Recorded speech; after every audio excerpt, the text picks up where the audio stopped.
You are an adopted child in that family, and you're practically a stranger to my husband now. Please don't get involved with us. My husband and me, after our marriage. You're a stranger, so we won't invite you to the wedding. I lost my parents when I was young and have lived apart from my brother. When I heard my brother was getting married, I was thrilled. But then, his fiancée said something unbelievable, not realizing it might cause her a lot of trouble later. I'm Emily, a 33-year-old office worker. My parents died in a car accident when I was just 8 years old. Initially, my 5-year-old brother Ethan and I were taken in by our paternal grandparents. Our grandparents tried desperately to raise us, but it's tough to bring up 2 kids. They had retired, and it must have been hard for them to continue raising 2 children. 3 years later, I was taken in by my aunt and uncle, becoming their adopted child. It was sad to be separated from my brother, but we could still meet. I had just gotten used to living with my grandparents when I had to move to a new home, which was nerve-wracking. However, my aunt and uncle welcomed me as if I were their own child. Let's slowly become a real family. For us, you are already our daughter. It might be difficult at first, but let's try to be open with each other. My uncle said, and I remember feeling relieved.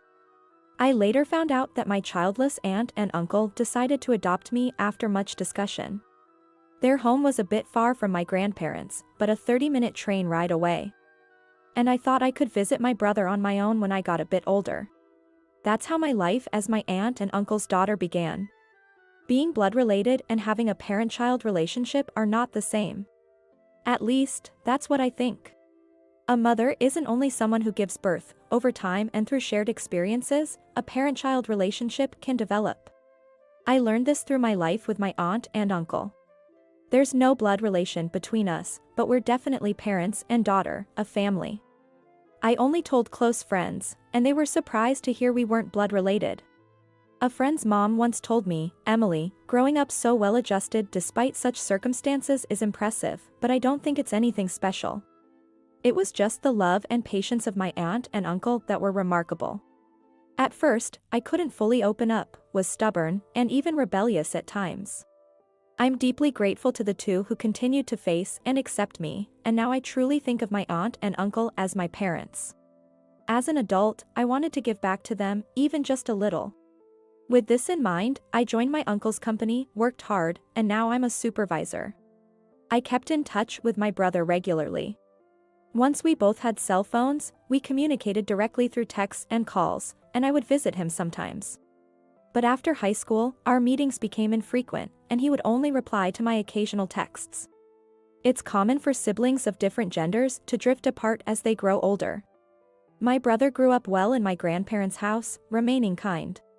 He might have felt lonely without parents at times, but he never caused me significant worry and matured. Eventually, my brother graduated from college and joined a top company that everyone knows. My grandparents and I were very proud. Then this year, when he turned 30, he contacted me out of the blue, wanting me to meet the woman he was marrying. While I felt a bit upstaged, it was indeed wonderful news to hear that my brother was getting married.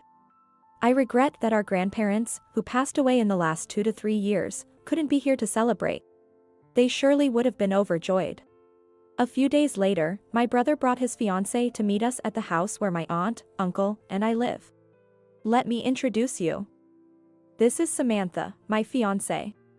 Having lost our parents at a young age and eventually being separated, it's been quite a journey for us. Thinking about how we've both grown up and reached this day, I can't help but feel a warmth in my eyes. Seeing my brother's happy face made me feel almost like a mother to him. To think that my little and adorable brother is now introducing his fiancée.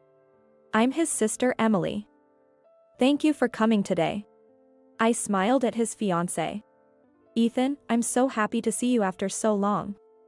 Wow, you've grown up to be so respectable, congratulations on your engagement. I'm glad to meet Samantha too. Thank you for coming. My aunt and uncle also smiled warmly, extending their greetings. No, it's only natural for us to come and greet you. I also wanted to have a chat with my future sister-in-law. She responded briskly, smiling. I had imagined her to be a sheltered young lady, being the daughter of a company president, but she seemed quite capable. Ethan is a gentle and easygoing type, so maybe he matches well with a woman like her. She looked straight at me with determined eyes. That day, we all introduced ourselves and chatted over cake with my aunt and uncle joining in. Are you single? Do you have any plans for marriage? So, you're the adopted child of this family. Don't you live alone? She asked various questions, seemingly trying to get to know me, her future sister-in-law. When she asked to exchange contact information before leaving, I gladly agreed. Later, she contacted me to meet at a cafe, making me feel like I was gaining a sister, which was a ticklish feeling. However, my cheerful mood was about to be abruptly overturned. As we sat down to coffee, Ethan's fiancée began. I wanted to talk with you alone today. Sure, thank you. We're just women here, so if you have any complaints or hard to say things about my brother, I'm all ears. That's not what I wanted to talk about. Did she just sigh? Sensing something off in the atmosphere, I looked up to see her gazing intently at me. I have a favor to ask before we get married. What could it be? Her use of the word of favor made me a bit apprehensive. Her gaze was very intense. So, you're the adopted child of that couple and single, right? Yes, that's right. I replied, a bit taken aback by her sudden question. Ethan is practically a stranger to you now, right? Please don't involve yourself with us after we get married. What? I blurted out in surprise. We won't invite you to the wedding since you're a stranger. What? Wait, just wait a minute. What is she talking about? I might be a stranger legally to my brother, but we are real siblings. I have no intention of meddling in your married life. But I do want to attend and celebrate your wedding. I've heard that no family is free of problems between daughters-in-law and mothers-in-law, or sisters-in-law. Is she trying to preemptively ward off any potential issues with me, her future sister-in-law? But I have no intention of interfering in my brother's marital life. So I gently assured her that there was no need to be so wary. But she shook her head at my words and spoke again.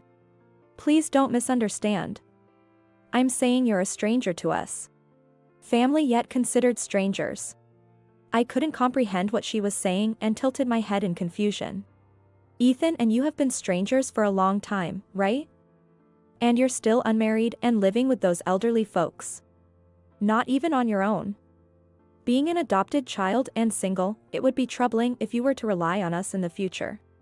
She declared this firmly. Such a cold look for the sister of her future spouse. I was taken aback, but she continued without concern. It's out of the question for you to rely on us after they pass away. Wait a minute. They're still healthy, so please don't say such things. Besides, I have my own job and income. Yes, for now. If you were unemployed, I wouldn't have even come to greet you. She interrupted me, glaring. Anyway, we won't invite you to the wedding. And you don't need to invite us to any of your family events either. Just because you're single. Don't expect any future support or care from us. What does she think of me? Sure, I'm single now, but I have a job and savings. The thought of considering a family member of her future spouse in such a way made me feel dizzy. I understand how you feel, but not even notifying about family events seems too much. I don't think Ethan would agree. Just because we've seen less of each other as adults doesn't mean our family bond is gone. Shocked, I responded firmly. Well, minimal involvement is unavoidable, I guess. But please gradually distance yourself. Talking with her, who said this so nonchalantly, made me feel sad. I'm asking for the sake of our happy marriage. If you refuse, it might complicate our marriage. Remember, it was Ethan who wanted to marry. Think about his happiness, okay? She implied that if I didn't accept this, she might not marry Ethan. It sounded more like a unilateral ultimatum than a request. Ethan's proud smile from the other day came to mind. This condition was unreasonable, but I didn't want to interfere with my brother's marriage. Faced with her irrational demands, I was left speechless. That night, when I told my aunt and uncle about the day's events, they both found it hard to believe. Understandably so. Did she really say that? She seemed so pleasant when we talked the other day. I was shocked too. I thought she just didn't want a sister-in-law meddling, but it was more than that. She insisted we're strangers and wouldn't hear otherwise. What will you do? My uncle asked, concerned. I don't want to ruin Ethan's wedding. I'm not happy about it, but I'll skip it. Once things settle, I'll meet with Ethan alone to celebrate. I see. But if Emily is treated like that, we have no desire to attend either. Eh? My aunt nodded in agreement. Seems like the problem is on that young lady's side, isn't it? Huh?